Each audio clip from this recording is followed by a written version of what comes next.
আপনি আপনার লাগেজ নিয়ে আপনি আমার রুমে উঠলেন না কেন? আপনি আর আলভি এক রুমে উঠলেন কেন? হ্যাঁ, ড্রেস চেঞ্জ করার জন্য। আবারও লাইভে এসে তিথিকে ধুয়ে দিয়েছেন মানসী প্রকৃতি।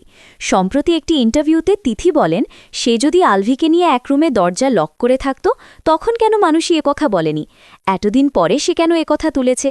এবার মানসী প্রকৃতি তিথিকে চ্যালেঞ্জ দিয়ে বলেন, তিনি সত্যি কথা বলেছেন। তিনি বলেন, তিথি আমার রুমে না ঢুতি সোজা আলভির রুমে চলে যেত। সেখানে গিয়ে ড্রেস চেঞ্জ করত, আরও অনেক কিছুই করত।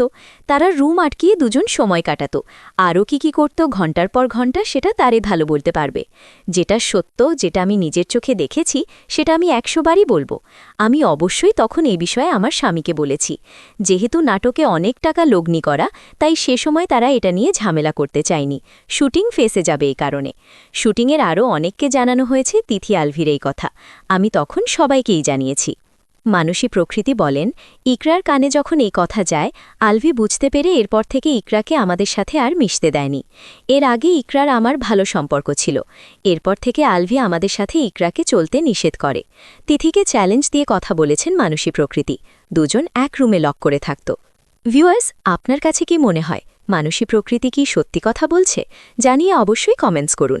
ভিডিওটি শেয়ার করার অনুরোধ রইল।